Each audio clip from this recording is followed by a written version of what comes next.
Fala galera, aqui é o Bruno e hoje a gente vai falar da importância e da história da análise estatística no futebol e como ela pode ser vantajosa para algum clube.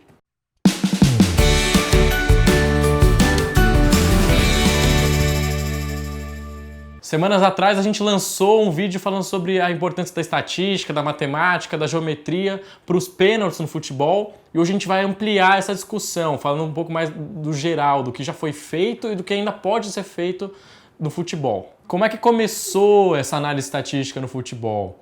Aconteceu lá na Inglaterra em 1950. Existia um contador na Força Aérea Britânica chamado Charles Reap. E um dia ele recebeu o capitão do Arsenal na época para dar uma palestra sobre a tática da equipe. Ele começou a se interessar pelo futebol. O que ele fez? Ele foi para uma arquibancada, pegou um papel, uma caneta, um caderno, uma caneta, começou a escrever símbolos e notações que representassem alguma característica do jogo. E em 1968, depois de 18 anos, ele já tinha mais de 2.500 jogos analisados. Charles Reap ele teve contribuições importantíssimas para o futebol. Por exemplo, ele descobriu que 50% dos gols aconteciam depois que a bola era roubada no campo do adversário.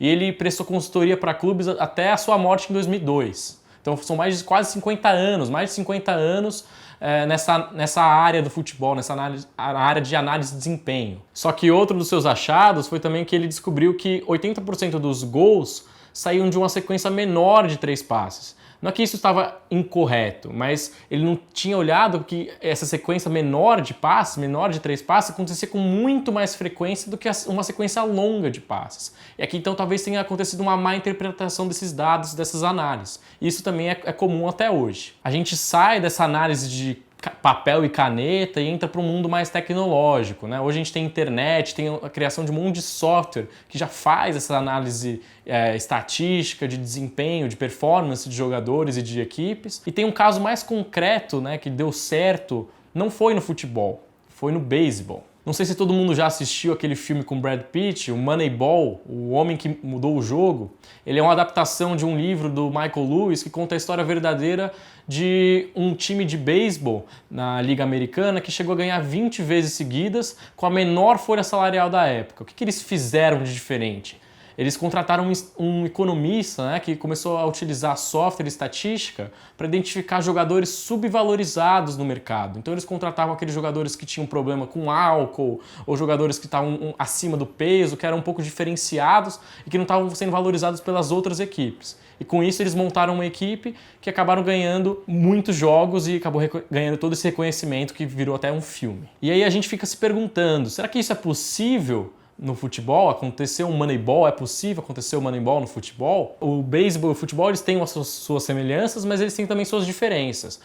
Os dois são jogos coletivos, só que o futebol é um jogo um pouco mais invasivo. As ações dos indivíduos do time adversário afetam as ações do seu time e vice-versa. E também as habilidades individuais do jogador para o beisebol, elas são muito específicas. Para o futebol é um conjunto de habilidades que elas têm que ser observadas conjuntamente. E isso torna um pouco mais difícil o Moneyball acontecer no futebol. Hoje os clubes aqui no Brasil, eles têm seus departamentos de análise de desempenho, só que tudo ocorre de maneira meio secreta, ninguém conta para o outro o que faz, mas assim, olhando para quase todos os casos, eles fazem praticamente a mesma coisa, eles fazem análise tática de vídeo de jogadores com auxílio desses softwares, mas existe muita parte de estatística, ela falta ainda, ela carece nesse mundo do futebol. E tem outro problema também, com um mundo cheio de dados, cada vez fica mais difícil do que fazer com eles, como que a gente pode aproveitar melhor esses dados também.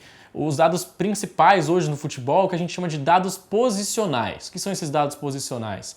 Ele consegue calcular as posições em coordenadas de todos os jogadores e da bola a cada 1 segundo ou menos. E uma das métricas mais consolidadas lá fora, que é pouco utilizada aqui no Brasil, é a de gols esperados, ou de expectativa de gols. A gente utiliza a notação XG para poder falar sobre ela, que é Expected Goals em inglês. O que é essa expectativa de gols? É um modelo que ele calcula a probabilidade de cada finalização se tornar um gol. Ou seja, de acordo com todas as características da finalização, ou seja, a posição, né, os dados posicionais do jogador que está com a bola, a distância do jogador e da bola para o gol, o ângulo do chute, a origem da jogada, se foi de um contra-ataque, de um pênalti, de uma falta levantada, de uma falta direta, de um cruzamento, enfim. Também ele leva em conta as partes do corpo que essa finalização foi feita, seja cabeça, perna esquerda, perna direita, outra parte do corpo, e também leva características individuais do goleiro. Então o que esse modelo ele está me dando? Ele está me dando uma visão mais clara sobre a oportunidade de gol, ou seja, sobre a qualidade de cada finalização. O que a gente olha hoje, as estatísticas, o clube chutou 30 vezes, mas a gente está olhando quão boas foram essas 30 finalizações. Às vezes, 3 finalizações do outro clube foram muito melhores do que todas essas 30 desse clube.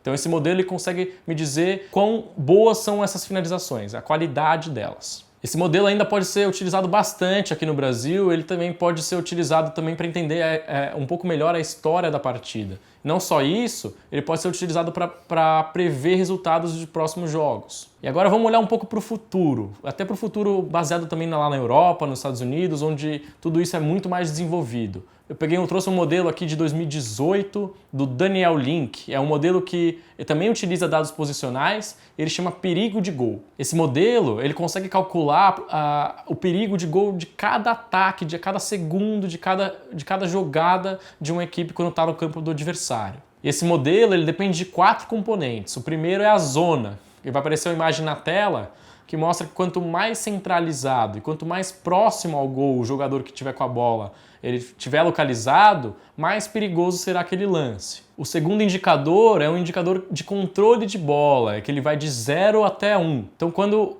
estiver próximo de 1, significa que o jogador ele tem o controle da bola absoluto praticamente, ele passa muito tempo com a bola.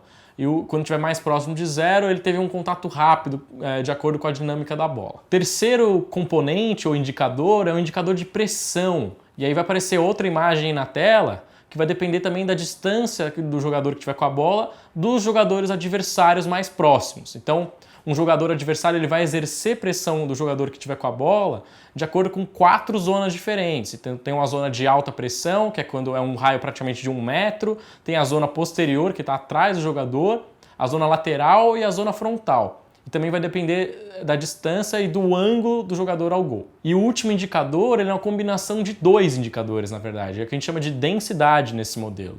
Então aqui vai depender da centralidade do jogador. Quanto mais central o jogador tiver, a gente vai levar mais em conta a zona de bloqueio, que vai aparecer na tela a imagem. E quanto menos centralizado o jogador tiver, a gente vai depender mais da zona de interceptação. E vai depender também de uma questão numérica, de quantos jogadores a mais o time que está no ataque tem em relação ao time adversário. Tudo isso que eu disse até agora serve para dizer por que no Brasil a gente não vê esse tipo de análise, né?